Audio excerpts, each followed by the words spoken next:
kalau saya minta kepada Anda semua, cari orang yang paling jahat sama kamu, kemudian kamu angkat tangan, mintakan ampun buat dia. Sanggup enggak?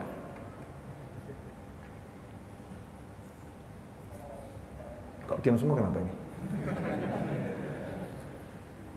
Orang yang paling mendolimi Anda, orang yang paling jahat sama Anda, ibu-ibu, apakah itu suami Anda? Ya Habib, Masya Allah. Terdengar bukan dari sini ya, entah dari yang daerah mana, wallahu a'lam itu. Karena ada pesan WhatsApp masuk, suami saya jahatnya luar biasa. Jadi yang paling jahat adalah suaminya. Na'udzubillah min dzalik. Mudah-mudahan suaminya nggak jahat lagi siapapun itu. Amin Allahumma amin. Nah, kalau mumpung nih suamimu jahat, itu ladang amal itu. Sanggup enggak ini? Allahumma ighfir li zawji ya Allah. Ampunilah suamiku ya Rabb. Bejat betul ya Allah. Boleh orang ya Rabb. Boleh, tolong ampuni dia ya Allah. Ini mintakan ampun sama gemes ini, repot ini ya. Sebetulnya lagi mintakan ampun atau lagi curhat ini? Jangan gitu, mintakan ampun yang benar. Ya Allah, ampuni suami saya atas segala kesalahannya. Urusan dengan saya udah maafkan dia ya Allah. Nah ini benar nih. Semua salahnya sama saya, udah saya maafkan ya Rabb. Saya enggak punya dendam benci sama suami saya. Tolong ampuni suami saya ya Allah. Bu, kalau ibu bisa begitu, insya Allah suaminya akan jadi baik. Saya tuh heran sama istri-istri yang curhat tentang suaminya. Suami saya bejat, suami saya enggak berakhlak, suami saya. Dia merasa kalau ada ustadz nasihatin suaminya, tuh suaminya berubah. Enggak akan. Dia merasa nanti kalau kemudian dia tulisan di jalan, hei suami bejat, tobatlah, mati cepat. Terus suaminya berubah. Enggak akan. Yang bisa merubah itu, ya muhawilal ahwal, thabit ahwalana. Ya Allah, yang membolak-balikkan keadaan, hawil ahwalan asal hal, rubahlah keadaan kami menjadi keadaan yang jauh lebih baik. Tsabbit juga, kukuhkan keadaan kami pada keadaan yang baik. Pertanyaan saya, yang bisa merubah keadaan siapa? Allah. Yang bisa nyadarin suami jahat siapa? Allah. Yang bisa nyadarkan istri yang jahat siapa? Allah. Yang bisa nyadarkan anak yang tingkahnya gak karu-karuan, anak yang menyusahkan, anak yang buat repot siapa? Allah. Kuncinya di Allah. Pertanyaan saya, lah bagaimana Allah akan merubah suamimu kalau ternyata suamimu dibenci sama Allah Ta'ala? Allah benci sama orang yang zalim. Benci. Allah nggak suka sama orang yang zalim. Kalau engkau seorang istri pengen suamimu berubah, maka suamimu harus diampuni Allah Ta'ala. Bagaimana caranya suamimu diampuni Allah? Caranya adalah kamu memaafkan suamimu dengan tulus. Ya Allah, aku maafkan semua kezaliman suamiku ya Rabb, aku maafkan dia ya Allah, aku ikhlas, aku maafkan dia ya Rabb, tolong ampuni dia. Ikhlas betul kita mintakan ampun, maka Allah akan berubah.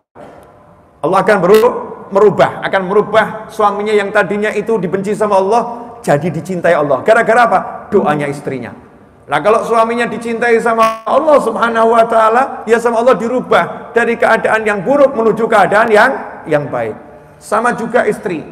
Suami ini ngeluh, Habib saya pengen nikah lagi, Habib. Masya Allah, orangnya hadir. Rasanya pengen nikah lagi, hadir nih orangnya begini-begini. Kenapa pengen nikah lagi? Pusing ngadepin istri, Habib. Nah kamu satu aja pusing, mau nambah. Kan nambah tambah pusing. Jawab lagi, daripada satu pusing, ya lebih baik dua pusing, Bib. Nah, ini namanya nawa itu bukan nawa itu baik ini ya. Nawa itunya memang al-ngeyelu. Salah ini. Kalau suami merasa istrinya nggak beres, istrinya nggak baik, kuncinya adalah bagaimana istrimu dicintai Allah Ta'ala. Bagaimana istrimu dicintai Allah Subhanahu wa Ta'ala.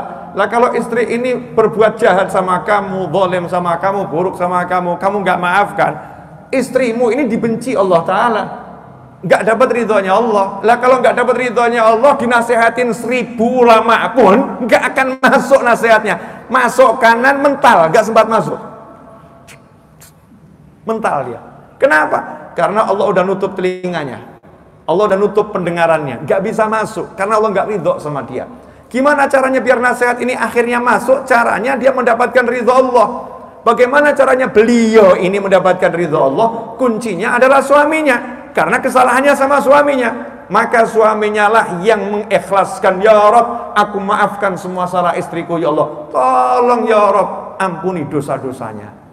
Ini buat suami yang punya istri bermasalah dan istri yang punya suami bermasalah, silahkan dipraktekkan dan jangan curhat sama ustadz lagi. Jangan. Karena ustadz itu juga manusia. Nanti kalau dicurhatin terus lama-lama jatuh cinta, repot itu. Maksudnya jatuh cinta sama ustadznya itu kan ya. Jatuh cinta sama ustadznya nanti repot. Masalahnya nambah lagi. Naudzubillah min dzalik. Anak ini. Ridhullah fi ridhul walidain. Usukhtullah fi sukhtil walidain. Ridhonya Allah bergantung ridho orang tua. Betul ya? Jadi kalau orang tuanya itu ridho, Allah akan ridho. Orang tuanya marah, Allah akan marah. Ini ada orang tua yang curhat sama 2000 ustadz. 1000 nggak mempan, tahun berikutnya nambah 1000 lagi. 2000 ustadz. Anak saya ini bejat. Ustadznya kaget. Ini ustadz yang ke 1999. Ya. Begitu ustadznya ke 2000, sama juga anak saya bejat, anak saya nggak berakhlak, anak saya nggak bermoral, pusing saya ustadz. Ustadz yang ngomong, pantes. Lah kenapa? Lah ibunya bejat. Kaget ya. Ini ustadz paling nyentrik ini.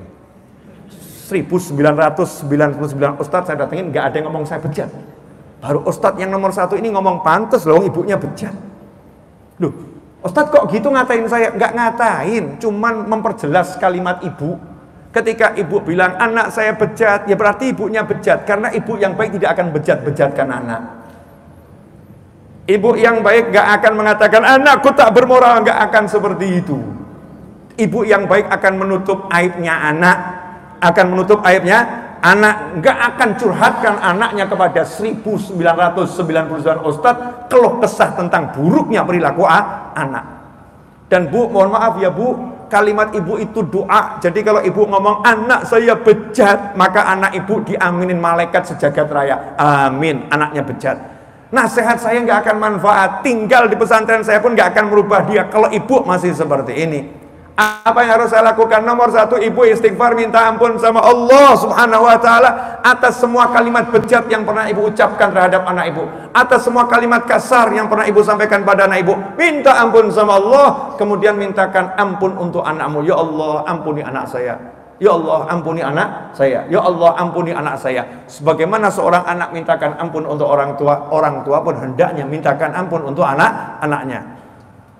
Allahumma ighfirli wa li jami' dzurriyyati wa li auladi wa banati wa ashabi. Mintakan ampun semua anak keturunan.